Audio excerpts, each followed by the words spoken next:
at first. I need you to take a baseball out every single time. Baylor, you're in right field. I need you to take a ball and throw pop flies, okay? Get your batting order. Will, Weston, Hayes. Just contact me.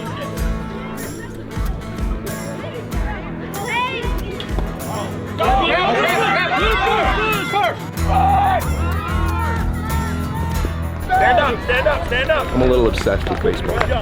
Probably overly obsessed with baseball. My name's Lionel Gammon. I live in northern Utah, and I have a story to tell you.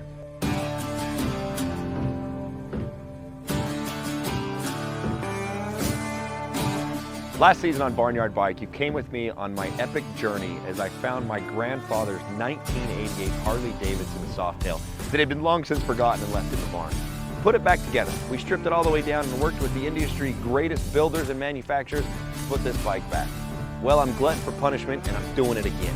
This time I have found a motorcycle that was built by a world-renowned builder. Now we're taking his bike that was once lost and forgotten, and we're gonna put it back on the road.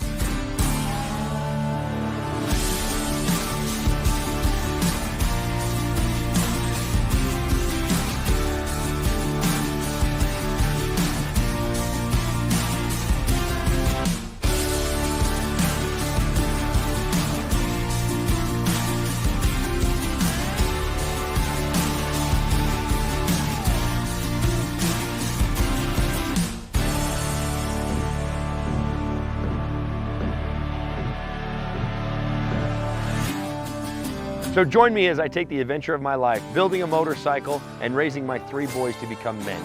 This is season 2 of Barnyard Bike. Take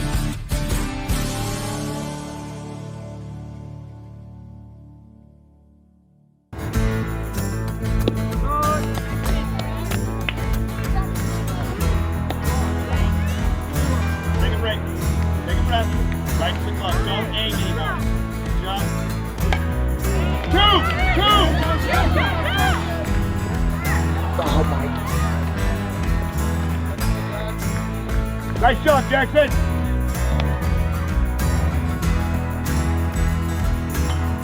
Call it. Tag him. Look at home. Good. Good job. Hey, you guys gotta talk. Because remember, if we have a base runner and you're standing like this, we can't steal. So you come out here, you can wiggle your bat and just relax and take some time. If you watch Hayes does something good, because Hayes is a little weird in his head, he'll do this. Hayes walks in there and does this and stands there and tells the ump time. This means time, they cannot. First base, first base, first base. With the goal of letting my boys be well-rounded young men, I give them all the opportunities they like, or all the opportunities I can give them. And one of those opportunities that they've taken advantage of is they like to play baseball. Now, I myself played baseball as a kid, and so I've taken it on and coached them and I help them out. And it's another way that not only do we rodeo, do we live this cowboy western lifestyle, but it's something that keeps us together as a family. Go 3, go 3, go 3, go 3. Tag him, Taylor, tag him, Taylor. Oh, call time, put your hand up. Put your hand up, call time. Good try, good. Now you can get your foot off the base. Dude. Nice, hey, that's right on the corner, man. That's all day. Follow my glove, okay? Here's the glove.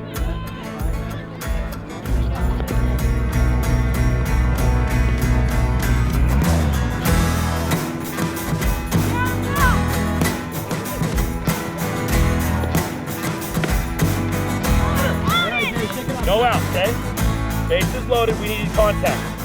We're looking for RBI right here. Move forward. Forward, there you go. You guys had a good game at the time, okay? Good job, okay? It's Monday. We play Wednesday at what time? 7 o'clock here, okay? Good job, guys. It never ends. We do one thing after another. It's rodeo, it's ranch life, it's baseball, it's build motorcycles, it's have fun, it's family time, and you know, it's fun to come out here. I was a catcher when I played ball, and so to see Hayes catching is fun, that he's putting in the time and the energy, and he comes after a game, even if it's a good game, and he always wants to know how to do better and how to improve, and that's what makes baseball fun. And you know, seeing both these boys work hard and play well is fun, and it's, you know, again, teaching them to be men, taking them to the next level so that they can succeed in life. They may lose on this field, but they got to learn how to handle that loss and go on to the next day. What if I'm injured in a motorcycle accident? Call Law Tigers. What if I can't get this paper jam to clear? Don't call Law Tigers. What if the vehicle hit me on my motorcycle and I smack my head? Definitely call Law Tigers. What if I get a paper cut? Were you on a motorcycle? No, but I used to own a moped. Still, don't call Law Tigers, and please, get it together. Injured in a motorcycle accident? Call Law Tigers before you call your insurance company. Law Tigers, America's motorcycle lawyers.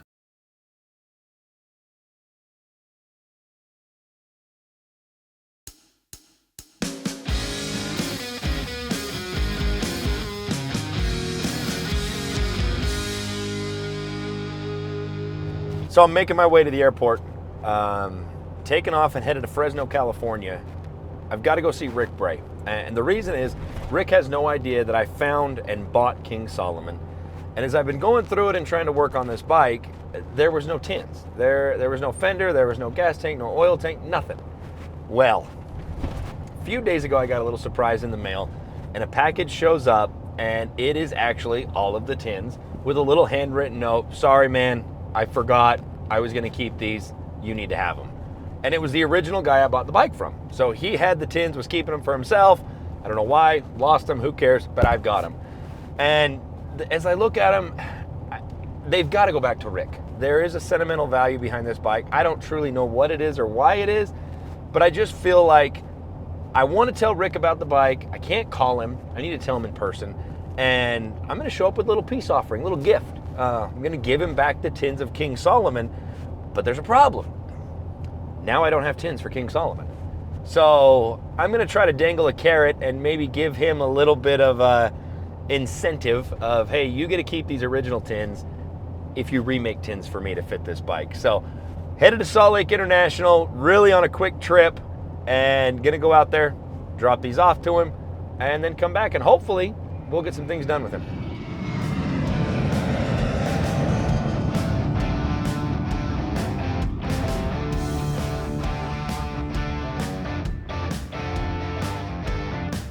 Pretty exciting to be back here in Fresno at Rick's shop. He has no clue I'm here. And the reason we're here, of course, is this right here. So he built King Solomon. It's super sentimental to him for a friend of his that passed away. And being that I picked up the bike, I don't feel right keeping these parts to myself. So this is all the paint work. So this is the gas tank, the oil tank, and the rear fender. No front fender, of course, on the bike. And I don't feel right keeping it. So I'm going to give it back to Rick. It means more to him than it would ever mean to me, but I'm going to give it back to him with the caveat to see if he'll help me rebuild these, because I've got to keep the look and the feel of King Solomon the same. So we're going to go surprise Rick and also barter and trade to see if he'll be willing to remake the parts with me.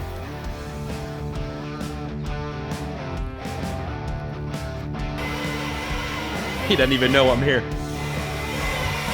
Hey, put that tool down. What are you doing here? Dude, you showed me where your shop was, so I just show up now. You gave me an open invitation, so here I am. Brother, man, what's up with you? What are you doing here? I had to come see you. Had to come and see you, and the reason is I've got a gift for you right here. What? I'm Santa Claus. It's Christmas morning. I feel some sort of sham coming. Listen, there's nothing gonna bite you. It's not alive, and I don't do snakes. Okay, but the spiders are the problem. I can't guarantee no spiders. But crack this open, because I'm dying for you to see this. Dude, I know what this is already. You sure? Why is this? How do you have this? Well, you know what it is, right? Yeah. Of course you do. What is it? This is King Solomon. Yeah, rear fender, right? Dude, I haven't seen this bike in a couple of years. Where's the last time you saw this bike? I had it on the cruise, the High Seas Rally. Yeah. And then what happened? I left it there because I was broke. So, Dude, you got it all? all of it. All of it. Check this out. Open that up.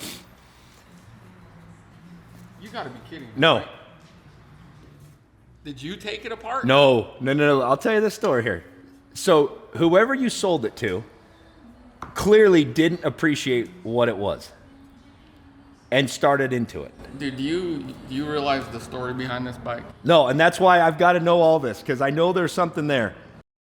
The only thing standing between you and the open road is some garage time with the right parts and accessories to make your motorcycle roar. And that's why riders everywhere choose DennisKirk.com, the one stop you need to get your Harley back on the road. Our knowledgeable tech staff will help you navigate our more than 185,000 parts, apparel, and accessories that are ready to ship today, with free shipping on all orders over $89. So tune up your ride and get ready for the next adventure. Ride more, wait less. Dennis Kirk.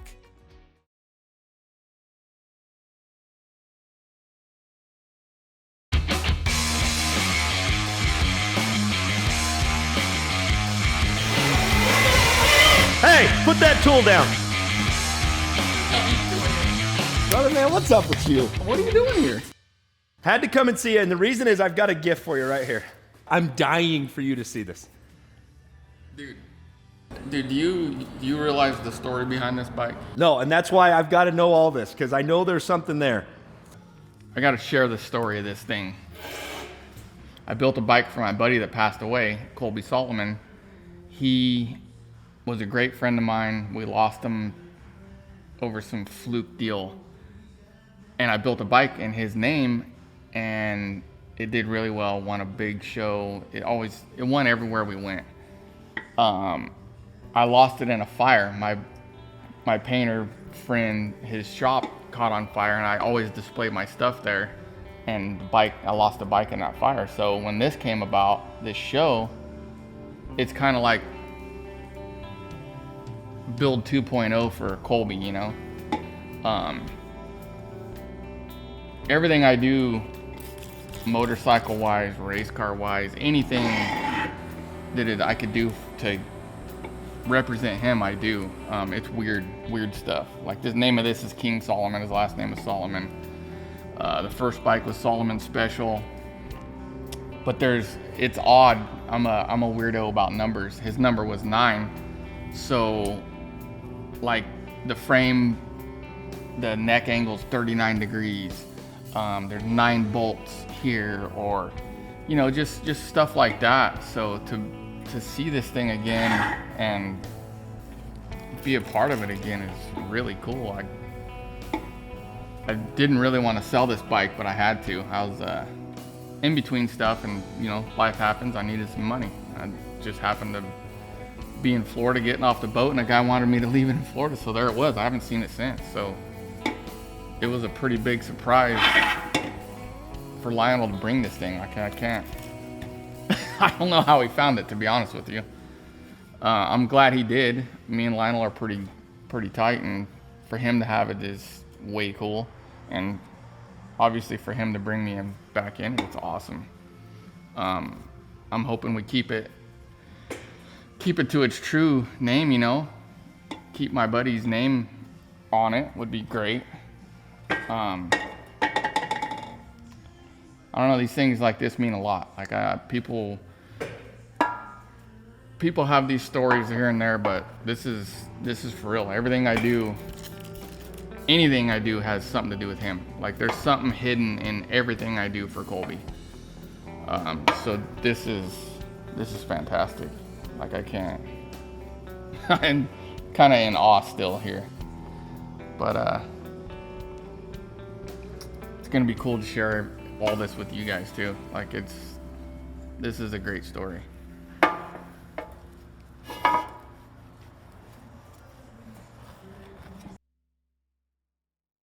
This bike's gonna be pretty rad. It was one of those, hey, we're gonna tune it up real nice, and then here we are. Strip down. Might as well powder coat the frame. That's how they all go. So this is a quick trip for me, but I got a couple hours. So teach me. Like, I learned so much from you when I was here before. So show me what you're working on. Let me just watch and learn. Well, we don't need it. You said that bike don't have a set of forks. No, so it showed up on a pallet. Palletized. So there were 2 sets of forks for that bike. The first one I screwed up and it sat way too low. I'm pretty sure I still have that. No, see? Yeah. I got irritated and I made a new one and put it on there because I instead of in a 5-week deadline. So yeah, dude, I think I have it in the C-train. We gotta cut it, but If it's going back on that bike, I don't care. If I can pull you away from one of these, I'll play. This guy's gonna kill me either way, so. No, I think, dude, seriously, I think I have it. There was 2 for that bike.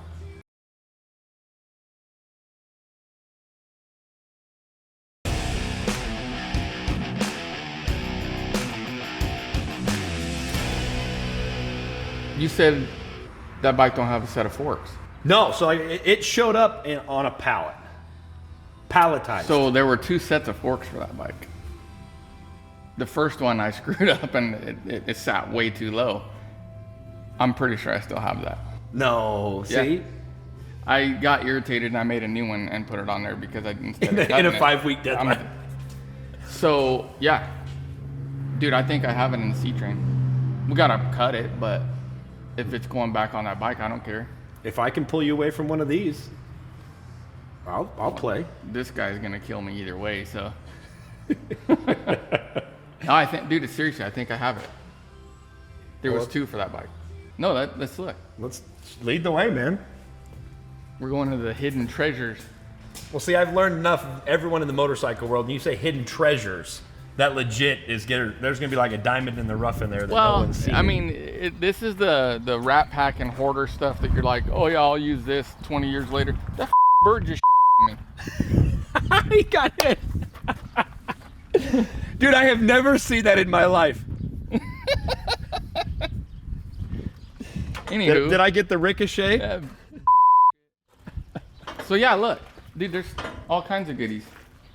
But, haha.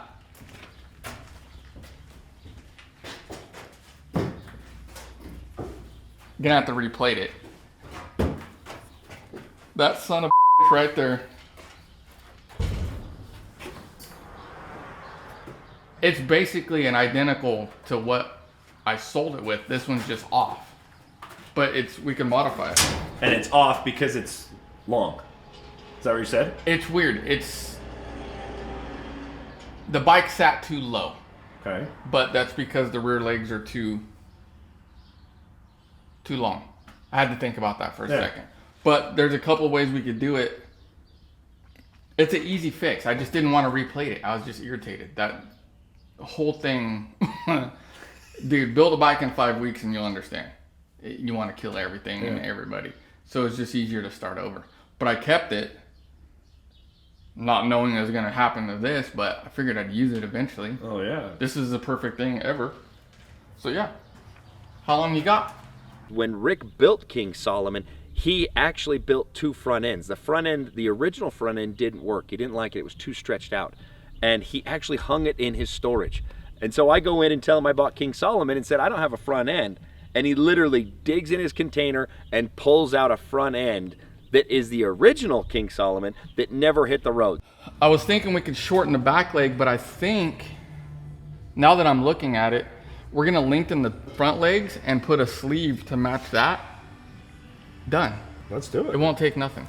Because this sleeve... Yeah, we're just gonna cut it here, put a sleeve over it, extend it.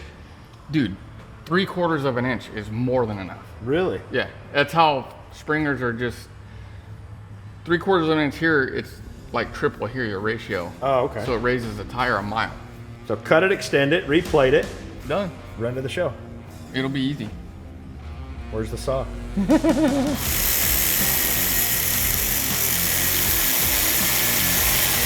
that tube.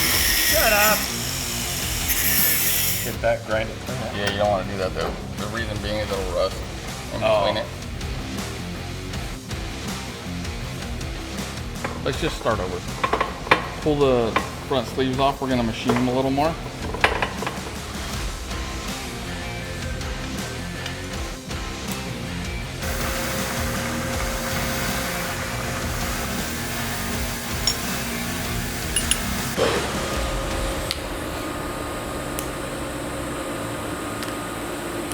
I got to get out of here. But, dude, I can't thank you enough Dude, for... it's always a pleasure. No, but for building King Solomon, and I'm telling you, for me, it's a pleasure. The fact that I found it and that you're entrusting me enough to put it back on the road.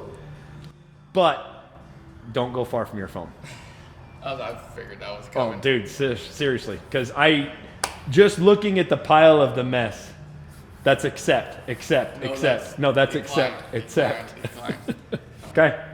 I'll only call you 42 times, my man. 42. Yep, that's it. No, 45. We'll see you, buddy. Thank you. I absolutely love Rick.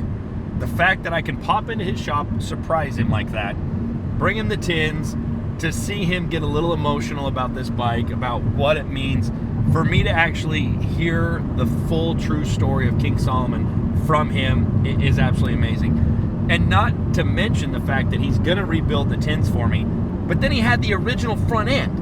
I had no clue that he built one front end, didn't work. Rick now has the tins, he's gonna help me and make new ones. So, I mean, there's no better way to really get this build off and get this build started.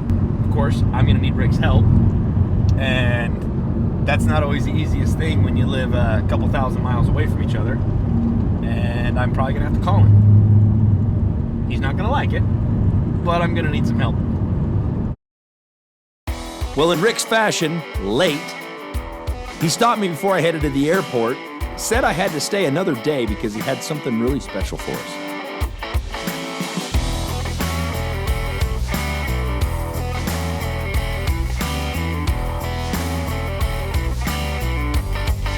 Every once in a while, you get a once-in-a-lifetime opportunity. Today, that opportunity is for me right now. We are actually at the one and only Oracle Park. We are on the field, and we are taking batting practice with the San Francisco Giants. I played ball my entire life, never made it to the show, of course, but to be here, to actually stand on this field, to stand on the warning track, to step on that grass, to actually be here is a dream come true.